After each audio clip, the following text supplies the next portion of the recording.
When do you think you'll have the house done? Oh, you never finish a house because man who finishes house dies. So hopefully never. Oliver likes it this way. He thinks he's a prince. He thinks so, yeah.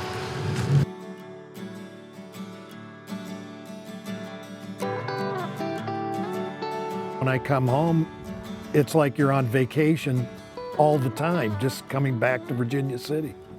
It's like whatever stress there is at school or once you get up Geiger grade, it just disappears. It's wonderful.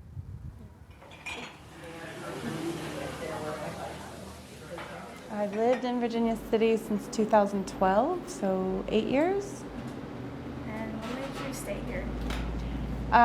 What made me stay? That's a long story. Well, I love the community, of course, but we came up here, my husband and I, in a sort of unique situation. So we lost our house from the recession in 2008, and I was going to college at the time, University of Nevada, Reno, to get my degree in archaeology. And the summer of 2012, we did an excavation at St. Mary's Art Center. And I got to know the director, who at the time, her name was Rita. And there came a point where it was time for us to put the house up for short sale. So we took a position as caretakers at St. Mary's Art Center, and that's what brought us up here. And I was in heaven, because I'm an archaeologist, I love history.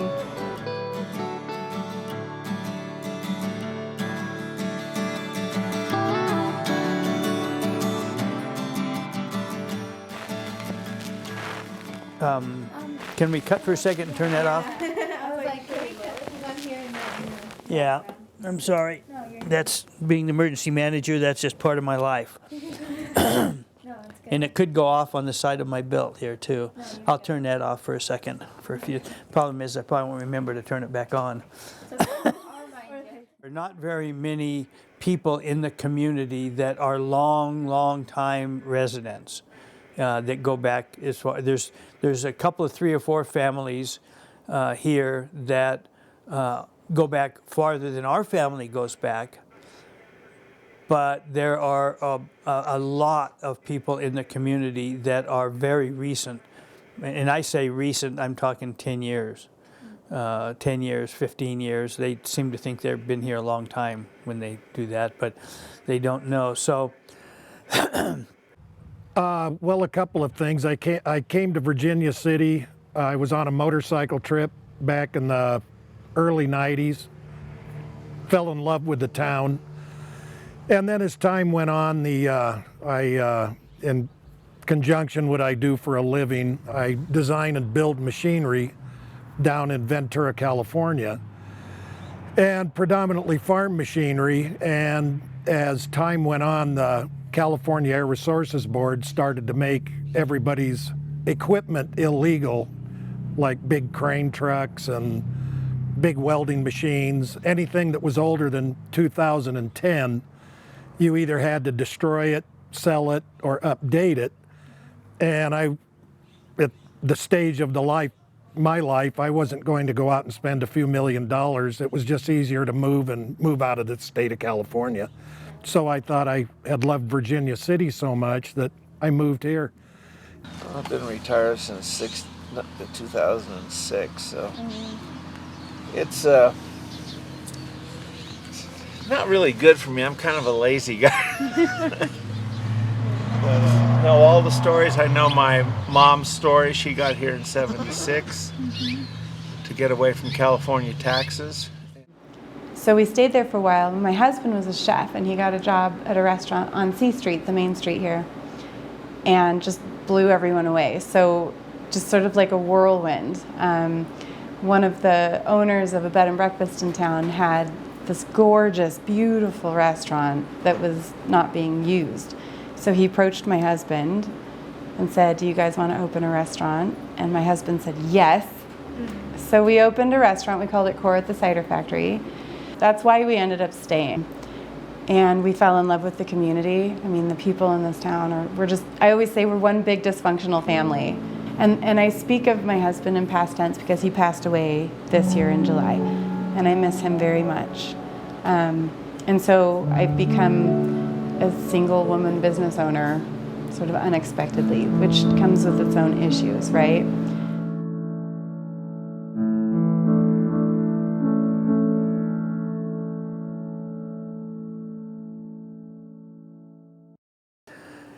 So there was about, they thought, how are we going to generate tourism? Because Virginia City is not about cowboys.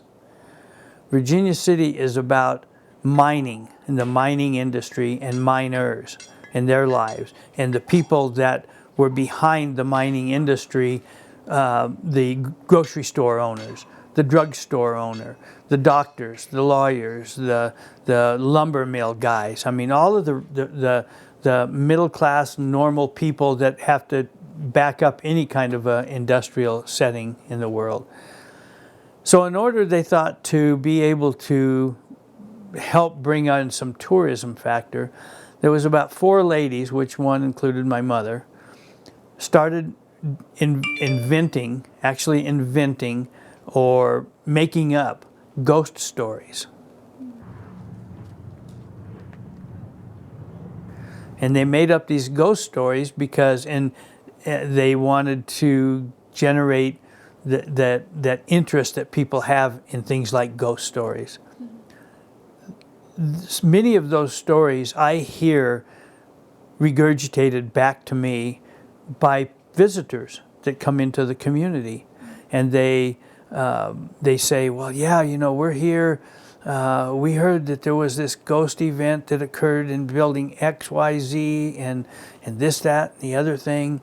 And I think to myself, yeah, that's one that my mom made up. I remember that, you know. But I'm in love with the history of this place. And I have kind of taken upon myself to make sure that the history of Virginia City and the Comstock is, I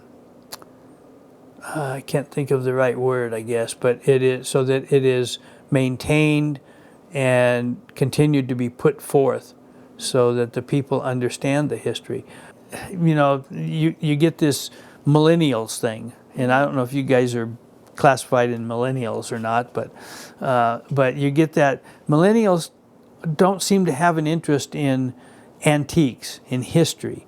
You know, it's all got to be new and so forth. And I kind of fear for the community in some respects.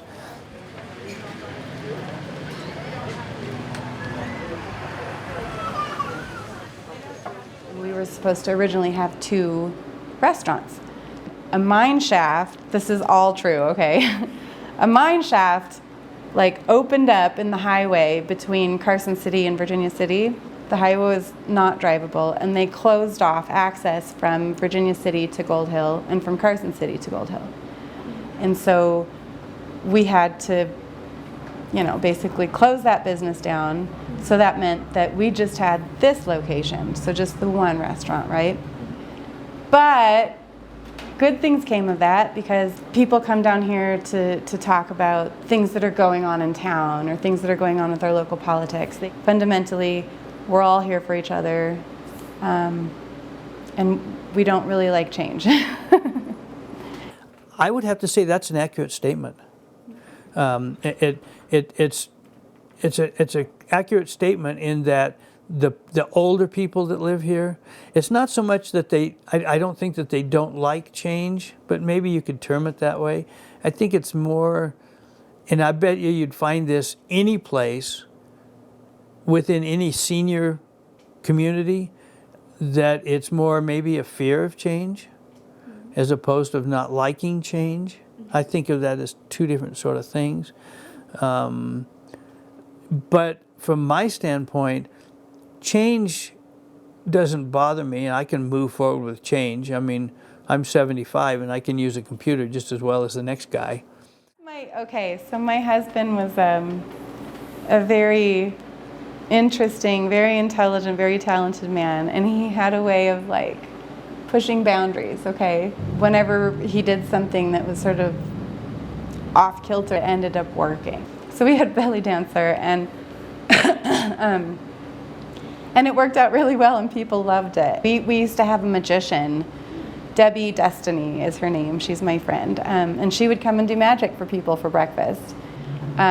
We even brought sushi to the Comstock, the first time in history that we ever had sushi. We had sushi Sundays with our chef Troy. And you know, COVID has stopped all of these things, and it's devastating to me because I miss these people.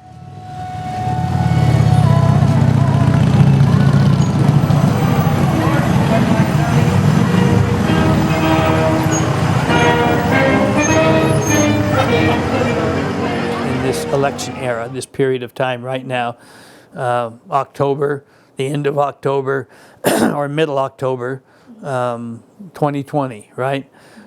You look around, you see signs, and I look around, and I've had contact with two people in particular.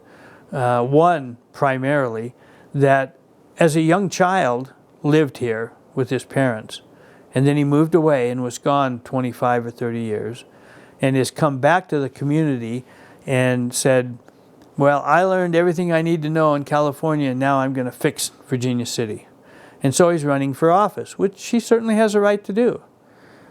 But it concerns me that he might get elected. If he were to get elected, that's going to change the community, or it's going to bring a mentality into the community that would significantly change it.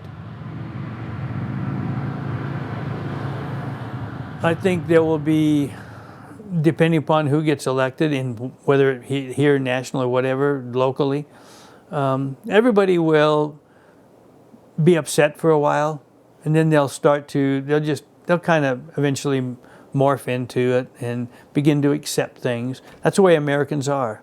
We accept things. We get upset about something initially, and then we just accept it and we move forward. You know, I don't think in culture factors really have nothing to do with, which is an interesting thing about Virginia City, is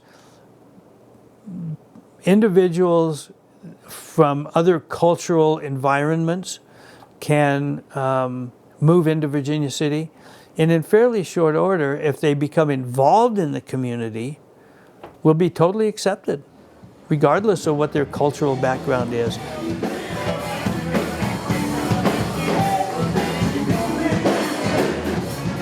So the people that live here, how would I describe them? I think that they're all like me, because the people that live in Virginia City are fully vested. They're nice, they're opinionated, they're great people. You know, you usually get a really good story out of them. This is our town. We're not the weird kind of people that are like, our town, you can't come here. We're the opposite because we're a tourist town. Like, yes, please come here. But we're very vested in our town, and it's very important for us to like take care of it, and to make sure that people are happy when they come here, and to provide experiences for people. But taking myself out of that, right, from a scientific perspective, as an anthropologist, I would describe it as a sort of a tribal thing, in a way. You know, it's a big extended family, and we don't all necessarily know each other, and there are definitely different sort of little pockets within the community. You know, we all call them the good old boys, and these are people that, you know, their families have been here since the middle 1800s, and they still live here, like 5th and 6th generation, right? And they're great, they're amazing humans. I think it's kind of goes back to that thing of you can be who you want to be. You know, we don't care what color somebody is, we don't care what cultural background they're from. Okay, let's have fun with it.